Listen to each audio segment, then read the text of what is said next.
Welcome to Partners Beyond Parenthood, the podcast that helps new parents thrive without losing themselves. I am so excited to have you here with me today, and who better to introduce themselves than the one and only. Go ahead, Drew. Yes, hello Saba, and hello everybody. It is nice to be here today. So yes, my name is Drew Griesel, and I am a fitness, health, and wellness coach. I have been in the physical activity space for a while, but I actually started in self-defense. So I am a Krav Maga instructor and have been for quite a while. But during the pandemic, as happened with many people, I kind of had a shift in focus. I observed people around me with declining, we'll just say wellness. And so like mental wellness, physical wellness, a lot of people were very negatively impacted by the lockdowns, by not being able to be with loved ones and engage in activities that made them happy and gave them fulfillment. So I had a shift from self-defense initially to fitness, and then from fitness, I realized that people weren't going to achieve their goals without addressing all of these other aspects of their life. So I really embrace a whole body wellness. So I look at things like not only physical activity, nutrition, but quality of sleep, look at things like relationships, look at things just like normal everyday life habits that maybe we used to have that we've moved away from as a society that contribute to general health and wellness. So that's kind of on the more professional side of what I do. On the other side, I am a husband and I am a father. I have a 5-year-old boy and I have another boy that will be 2 in just a couple of weeks. And Wow. so I kind of got into the health and wellness space coinciding with my first son turning 1-year-old. So I was able to take all of the things that I was learning and all the things that I was starting to coach my clients on and kind of look at my own life and look at myself as a father, look at myself as a husband, look at my role as a parent, and realize that there is so much connectivity between all of the sort of general life optimization things that I'm learning and that I'm now coaching my clients through that apply very specifically to my own life. And so I've been kind of my own experiment along this journey as well in trying to be the best husband and father that I can be along the way, which is indeed a great experiment for everyone, but using my specific knowledge base that I've been pursuing to work towards that. That's awesome. Thank you so much. Sounds like you do indeed have a very holistic approach. Of course, COVID, I think, kickstarted a lot of different thoughts, a lot of different lifestyle changes for many people, seeing it not just impact yourself, but other people as well. You said it coincided with your son turning 1. So at that point, obviously, changing things for yourself can also speak volumes in how you're going to be as a father, like you said, and not just a father, but also a partner. Mm-hmm. I do want to ask, obviously you said that COVID kind of impacted your choice to kind of go down this route, but was that something that you were interested in before, or how did you actually make that shift and be like, this is what I'm going to, pursue at this point? So teaching self-defense, there's a physical activity component to it, right? You get a bit of a workout if you go take a martial arts class. And I had private clients that were taking self-defense training from me. And then I had people ask me to help them with fitness because I knew something about fitness. And then as I started to do private coaching for people in fitness, I realized that one, there's a lot I didn't know. Like my knowledge was very basic when it came to fitness, to body mechanics, to the inner workings of the human body in regards to how it responds to physical activity. And most people are pursuing fitness because they want some kind of body composition goals, right? They want to build muscle or lose fat. Usually it's one of those two things. And there's a lot more to that than just working out. And so as I started to pursue the knowledge and got my credentials in fitness and nutrition, I realized that there is so much more. And then I started to do research on my own, and I just kind of went down this rabbit hole and realized that if people want to optimize their physique, they have to start way outside of just exercise. Exercise is really important for so many things, but there's so much more to it than that. And then with the self-defense studio, it's owned by my best friend, and we were fighting tooth and nail to keep it from closing. And at some point that meant we were just leading Zoom classes, and it's really hard to teach a Zoom self-defense class. Right. And so that kind of got me to cross the threshold of teaching workout classes instead of just a self-defense class. Okay. And then, you throw in the mix of being a parent, and I can Yeah. see, I'm a new father. My wife is a new mother. I think women have a pretty tough gig in the entry into parenthood, and Yeah. I wanted to be the best support person that I could for my wife, and I really didn't know how to do that.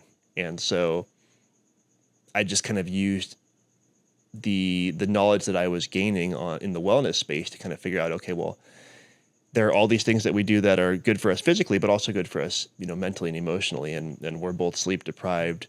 She's got all the hormonal fluctuations going on. So, what else can I learn that will help her and that will help us and that will help us to show up better for our son? How would you say that what you practice now, or like essentially what you're coaching on, translates with your clients, and how is it either similar or different to your wife? Or do you actually use that a lot to, kind of design what you make for your clients? So I also learned very quickly that I cannot coach my wife. So, Good one. yeah, that was a lesson learned very quickly. However, she is very open to conversation and she is very open to observation. So I love to share my knowledge with her, and I love to demonstrate some of the actions and habits that contribute to wellness, and kind of just bring it to the household. So that's kind of how I bring what I do to my wife, and then of course she makes her own decisions about what she wants to incorporate or to bring for herself. And what are the things you think she's observed or, adopted from the conversations you've had that she thinks have been valuable? Well, some of the simple things are just staying hydrated, right? It's amazing how much most people are dehydrated, and how being dehydrated can contribute to a lot of things like low energy and brain fog and low immunity, and just all of these things that we don't really think would be impacted by just drinking some more fluid. Yeah. Yeah, no, that's true. Even the flow of milk, I know that impacts it a lot as well. So Oh yeah. particularly in the first few months or however long people or women want to breastfeed, that definitely impacts it as well. I think I was drinking about 4.5 liters. Sorry, I don't do gallons of water a day, but it's a lot. It's like double of what I would normally drink in a day. So yeah, that's definitely very important. What is another thing that you say she's implemented from your general coaching, or just from her understanding or seeing what you do, that she's found helpful? Well, one thing is, and of course we did plenty of research on this to make sure that it was okay, but she never stopped exercising. So before she became pregnant, she did CrossFit, and she was also taking my self-defense classes. And we were very determined to make sure that she was that she could continue doing the things that she could continue doing. And she had both times she had a very good pregnancy. Great. And so there were no complications, and she was able to continue to take her classes. Like she was taking my self-defense classes up until she was 8 months pregnant. It was almost funny seeing her come in with her big old belly and hit and kick some people. But right, I'm very impressed with that. I actually did CrossFit as well throughout my entire pregnancy. So good that's for you. awesome. Yeah. It was tough. I think by month 7, I definitely started slowing down a lot. Yeah. Oh yeah. There were. Okay. I mean, particularly as the pregnancy increased, right? Yeah. There were just some things that she couldn't do, or that it wasn't safe for her to do. Okay. Yeah. Got it. But she kept showing up and she kept moving. And part of how I could contribute to that was, one, encouraging her, and two, just making sure that I created an environment where she was able to continue doing that. Right. Yeah. And then it's kind of laughable to say this, but prioritizing sleep. So it's not laughable. It's so important. It is important, but as a new parent, it's laughable because you really don't have much control over that. How did you guys navigate that, like in the first few months? Because those are, it really depends on the baby, but often the first 2 months can be quite, tricky because they just need to feed so often. Yeah, and my wife did breastfeed for a year or so with both kids. And for me, as much as I couldn't support that, I tried to support everything around that. So if the kid wakes up, I'm the one that goes and gets the baby and brings her the baby. She feeds the baby. When she's done, I put the baby back. Sometimes putting the baby back is a long process because they not wanting to go back. Yeah, being very comfortable on the boob, essentially. Yeah. Yeah. And then I take the morning. So, once the household wakes up in the morning, I take, now both boys and kind of get them what they need in the morning and get them situated until she wakes up.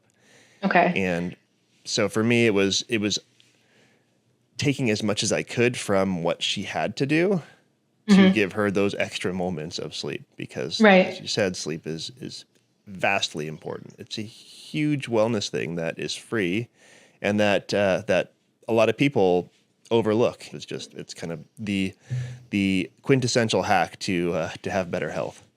Right. And like you said, so many people either miss it or don't incorporate it well enough into their lives. But yes, I see what you mean. It's laughable as new parents, but it definitely, it gets better. Also, depending on, how you want to do it. I know we sleep trained our baby, and for us, that was the best thing we did. Now we have a very, regular routine, and while sleep it's never consistent. I'm not going to say my baby goes to bed at a certain time and wakes up like clockwork. No, that's not the case. They're babies. They have needs. You always check, but it's given us a little bit more predictability to understand and actually like take back, sleep and like kind of the core of where everything else can build on top of. Yeah. Did you also do sleep training?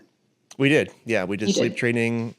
So we signed up for a program for our first son, and we did that, and it worked well. I discovered that he is very adaptable in about a 3-day period. So usually it takes 3 days of trying to do something different for him, and then he adapts very quickly.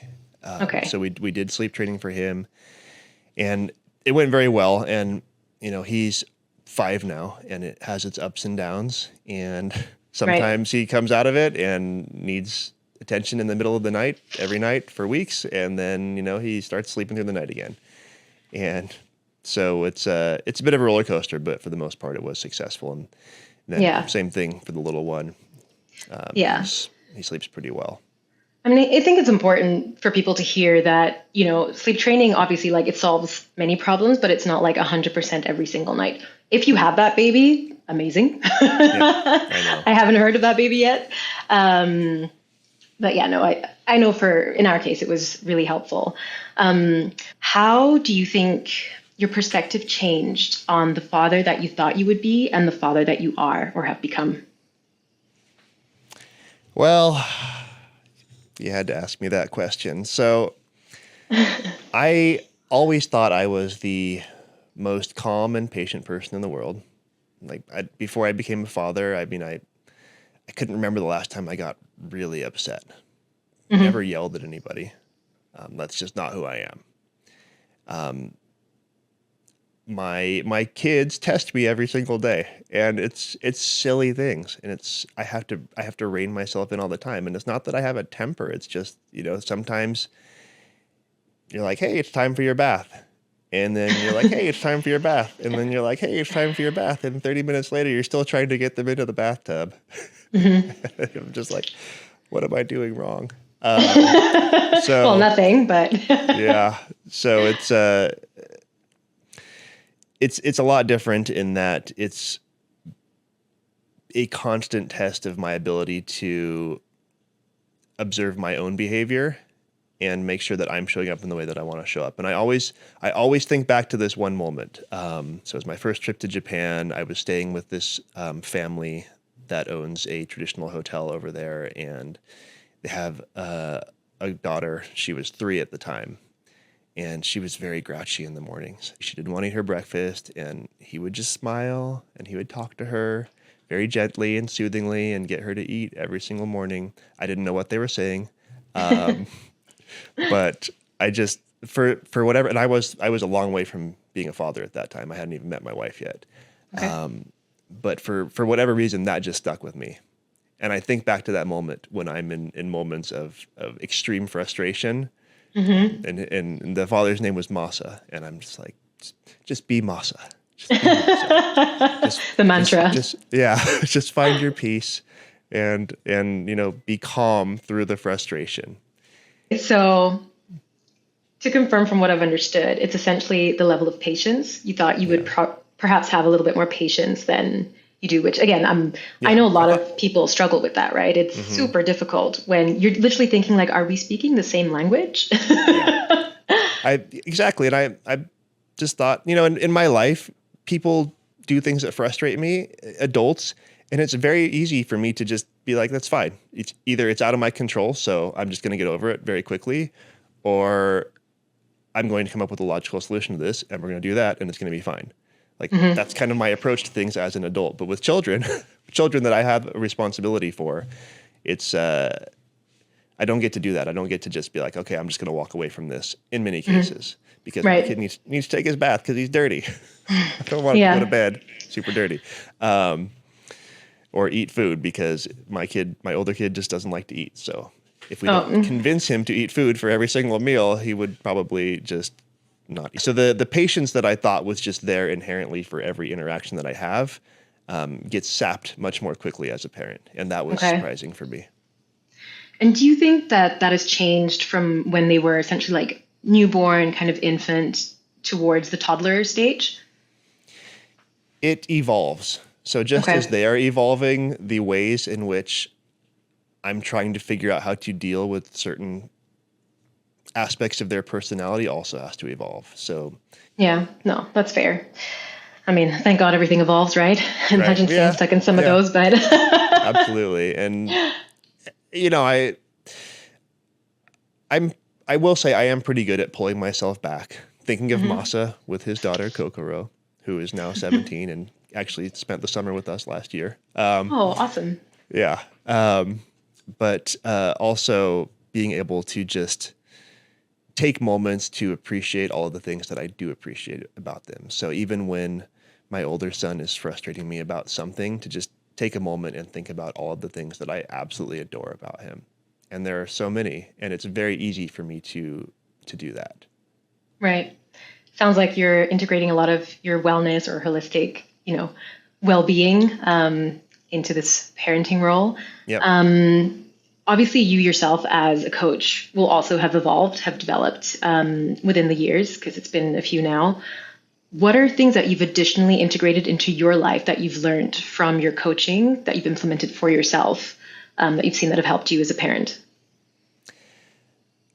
The biggest one is finding things that keep my energy up throughout the day. When my first son was born, I went from not drinking any caffeine to drinking a lot of caffeine. Okay. Kind of carry myself through the day because I had never in my life navigated the waters of that kind of sleep disruption. And so I relied on caffeine. And so some of the wellness practices that I implement with my clients that I've also brought to myself are specific to creating kind of a continuous energy throughout the day. So like we already talked about, one of them is hydration.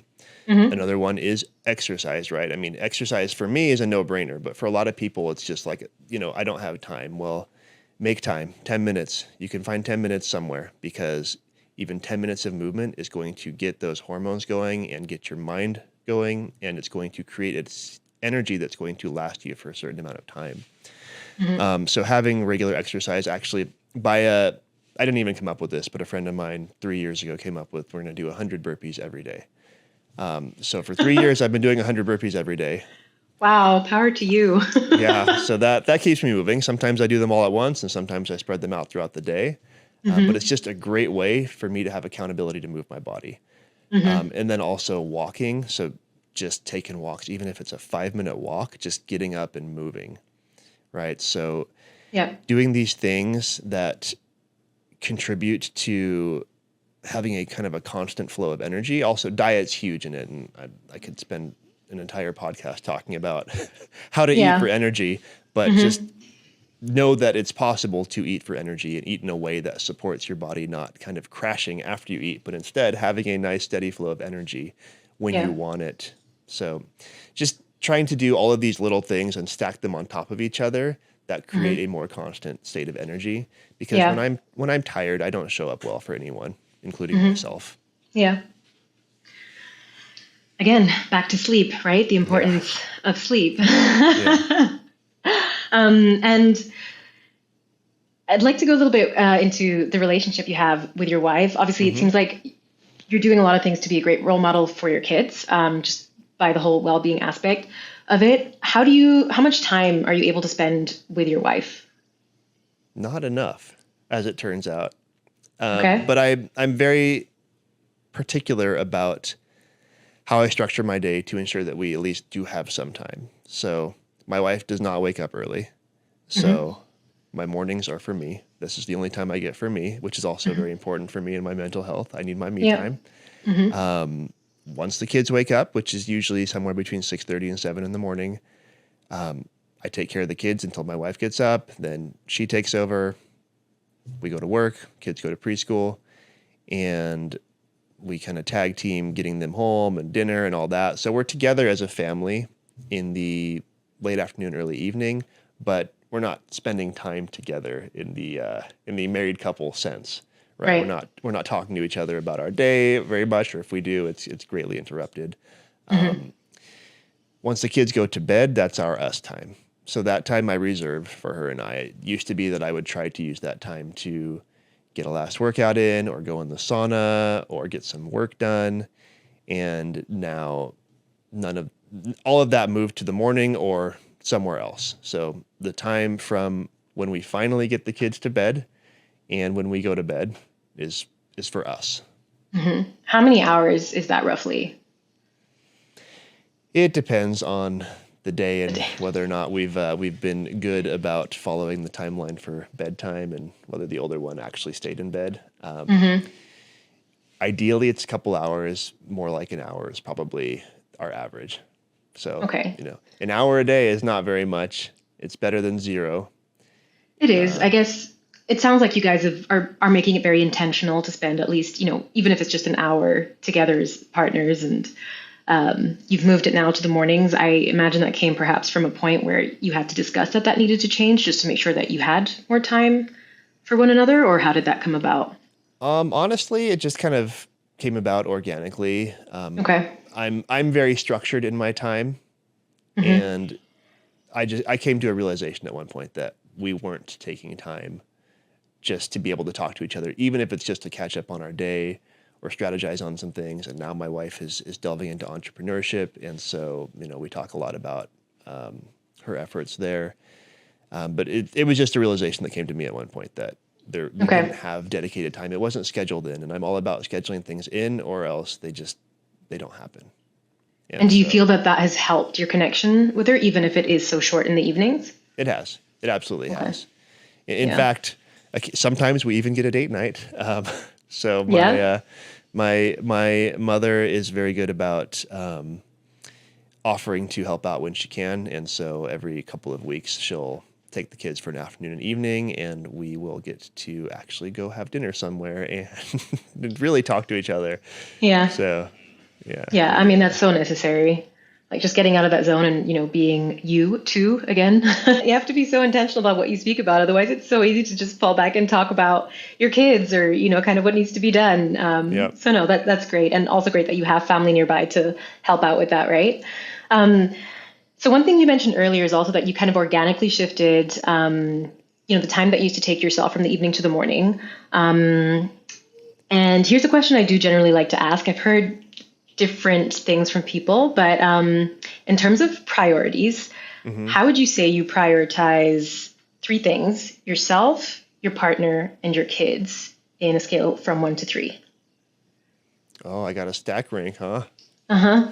Oh boy, that's a hard one.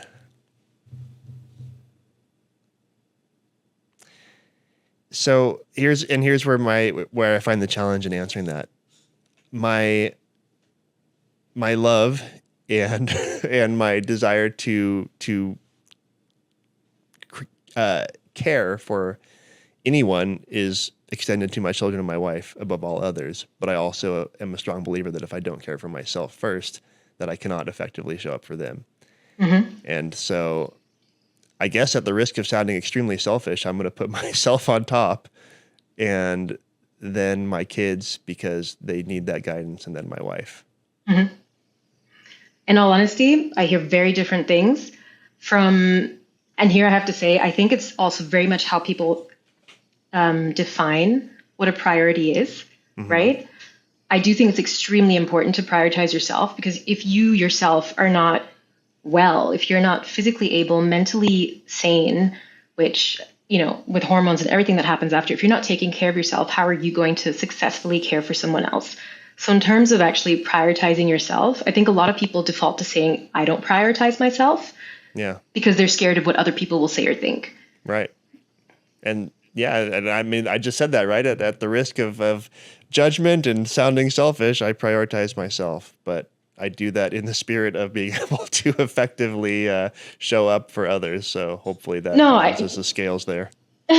no, I mean, and I think it's important that when you do that, or you do prioritize that, right? Or you say that that's what it is, that the intention there is to show up as a better person. And Yeah. from the get-go, that's what you've said is important to you, right? So I think it's also a good reflection of understanding that priority of choosing yourself is really important. And really helpful to be that father, the partner, etc. Because again, if you hadn't chosen the things that are important to you, you may likely not have shifted the evening hours that you were putting in for work to the morning, because you were like, you know what, I'm putting myself first because I can change around that time for my own self. But then I have the evenings to actually connect with my wife. That's super important to me. I'm trying to put myself, but also my relationship first, etc. And like make time to go out on date nights, etc. So again, you guys can be strong as a unit, which in turn is a cycle for your kids, right? So in a way, I'm actually kind of grateful you answered this way, just Thank you. because I think a lot more people can learn from it. I know as mothers, when I've asked this question, everyone's just like, mothers usually put themselves last. I know I've done this. And when I reflect on my day to day, I see that kind of happens, and it's not necessarily always healthy, right? Yeah. And I think there is that danger that you start losing yourself, right? And this is kind of what my podcast is also about, to kind of help parents thrive and realize that they don't have to lose their self or sense of self. And a lot of that starts by prioritizing themselves. Well, and honestly, one of my biggest struggles as a partner in this endeavor of parenthood with my wife is to encourage her to prioritize herself. She is an amazing person, and her mother is her role model, and her mother would put herself behind 50 people to make sure that they're taken care of before she takes care of herself. She's getting better now that she's a grandma, but throughout life as the mother role model, that was how it was, and that was normal, right? Like you said, that's still normal. People do that, and so that's kind of the default. And I'll just share, like in the early days of parenthood for my wife and I, there was a couple of times that I was just like, okay, you need a break, and so I would book her a hotel room somewhere nearby and be like, you're just going to go away for a couple of days. You're going to be down the road. You're not going to be far, but I'm sending you and your sister to this hotel to just go relax for a weekend and, sleep when you can. And even that with permission, right, for her to leave. Right. I was going to ask, how really is that? Yeah. The first time I tried it, I got in trouble. But she went and she was like, okay, this was good. Right. Yeah. But it really took that push. And honestly, sometimes it still takes that push. But as a mother, I can say it definitely does. First time away from my baby was super tough. And I think really having that kind of encouragement or, that push from your partner, the people who love you dearly, who just want the best for you, kind of hearing that from them and seeing it come from them is usually almost a lot more accepted, because if not, you kind of feel this guilt, like, how can I choose to be away, right? Whereas if the push is it's external, it almost becomes a little bit easier to digest and perhaps take up on that opportunity to actually just take that moment for yourself, which is super helpful. It is, and it's important. And that was where, I kind of had to find this delicate approach, right, of saying, I need you to prioritize yourself so that you can show up better for us. Right. Because when you are constantly sleep deprived and low energy and don't have time to care for yourself, then that impacts, like I said, for myself, how we show up every day. Yeah.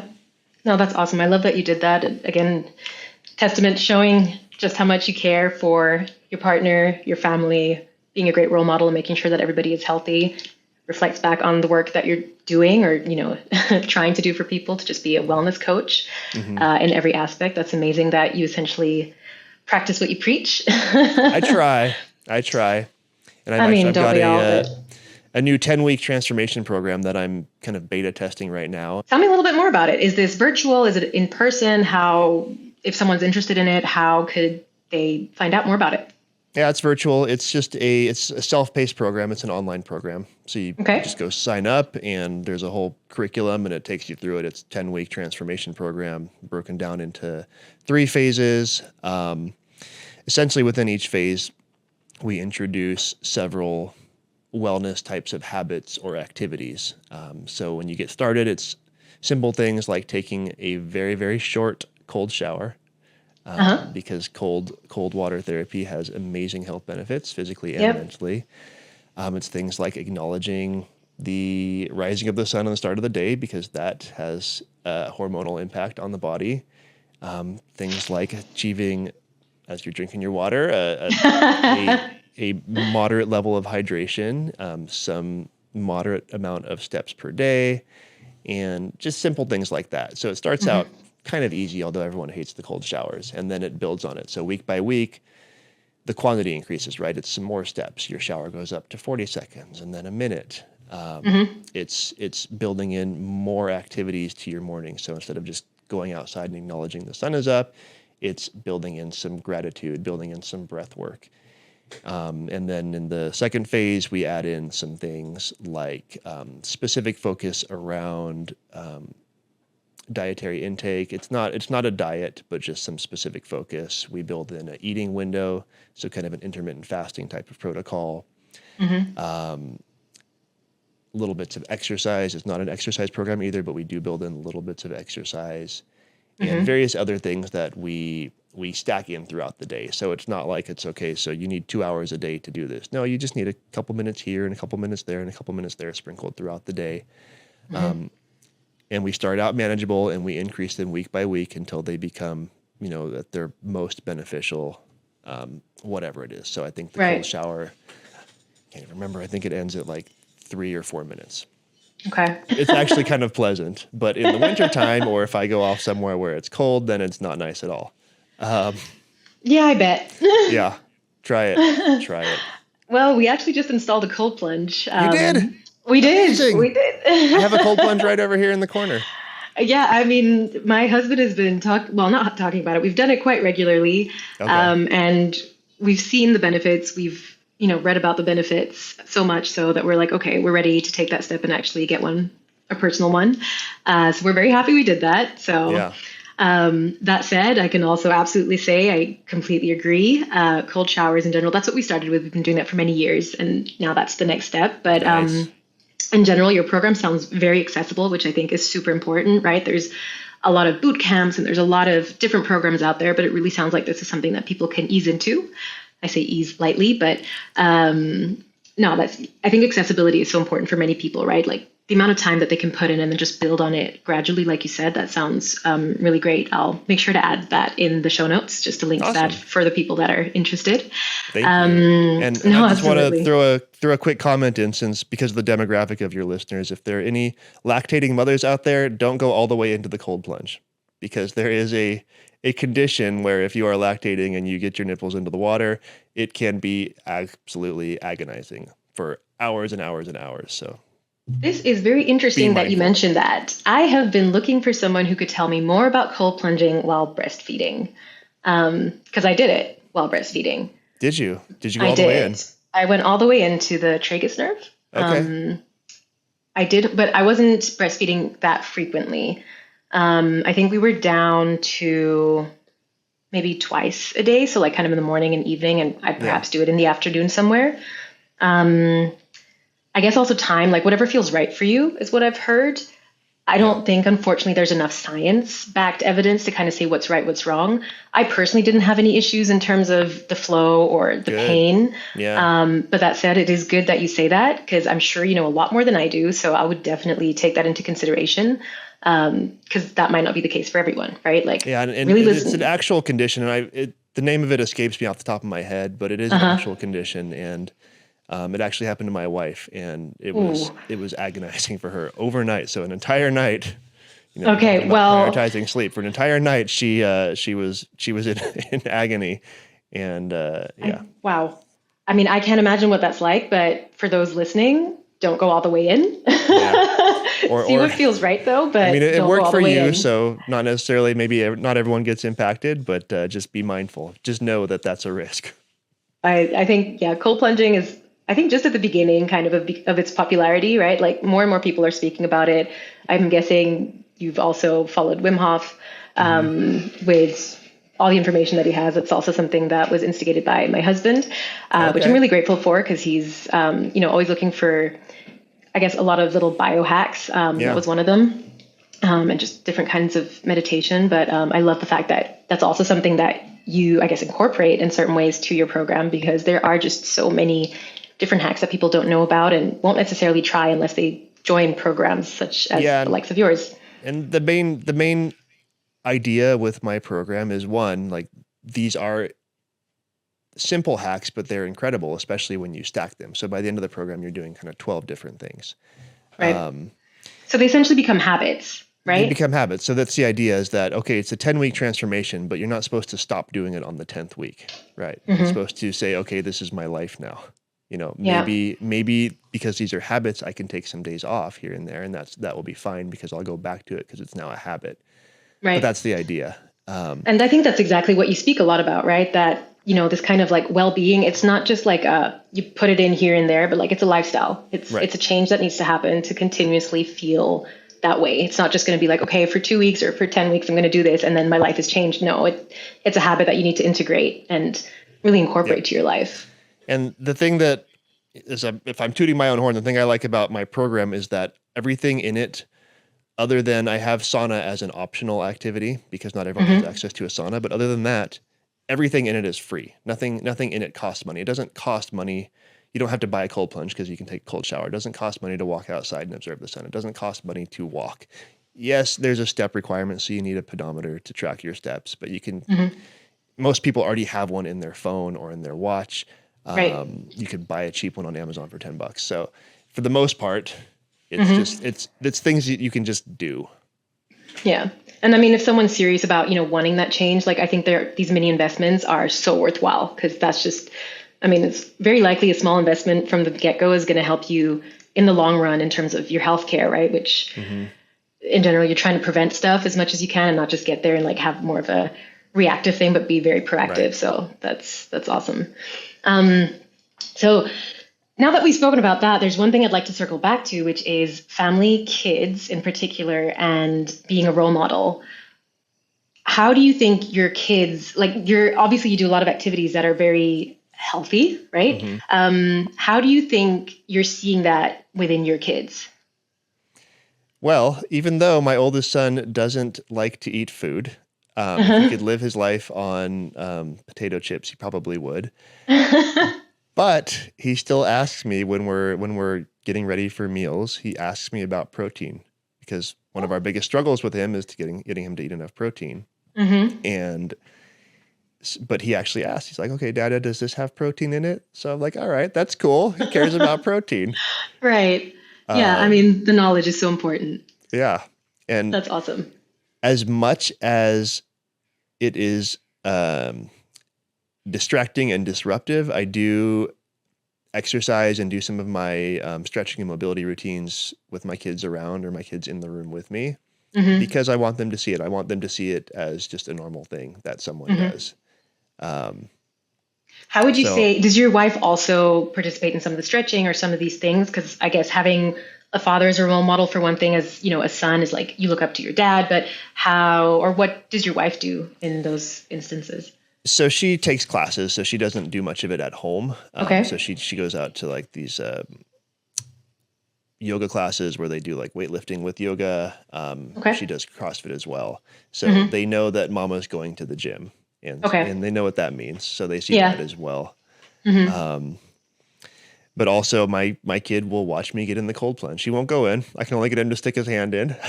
And Right. that's Yeah. fine. He's 5. But he sees it, right? He sees that it's uncomfortable and he sees me doing it. Hmm. We go for walks now, and I try to get a morning walk in before the kids wake up. And I stack in a lot of my morning stuff. So as I'm walking, I acknowledge the rising of the sun, the start of a new day. I express some gratitude into the world, and I might throw on a weight vest so I get some, a little bit better exercise while I'm doing it. Hmm. But a couple times he woke up early, and I was like, okay, well, you want to go on a walk with me? And so I pull him in the wagon. And Hmm. now when he wakes up, he wants to go on the walk with me. He's not walking, but he's still Hmm. out there with me, and we'll do gratitude together. I'll ask him what he's grateful for. Aw, that's so nice. I can only imagine that will have a long lasting impact on your son. Well, both sons, eventually. And well, I'm sure he'll be waiting for that walk and gratitude session. So let me not hold you back. Thank you so much for being here and sharing your journey as a father, partner, and wellness coach today. I wish you all the best with your new 10-week program and incorporating these great habits to model them for your family. Yeah, I appreciate that, Saba. And I talk health and wellness all the time, but I don't always get to talk parenting. And parenting for me has become my life's passion because all I can hope for is that my boys grow up to be amazing people, and so that's my work now. Thank you so much. Thank you so much for tuning in and sticking around to the end. I hope you enjoyed this conversation. If you've just watched and enjoyed this video, I'd be so grateful for a like and if you'd hit the subscribe button. With your support, I'll be able to invite bigger guests and provide more value. If you're listening to the audio only, make sure to follow this podcast to get tips on parenting and partnership and hear inspiring stories from other parents as well. See you next week.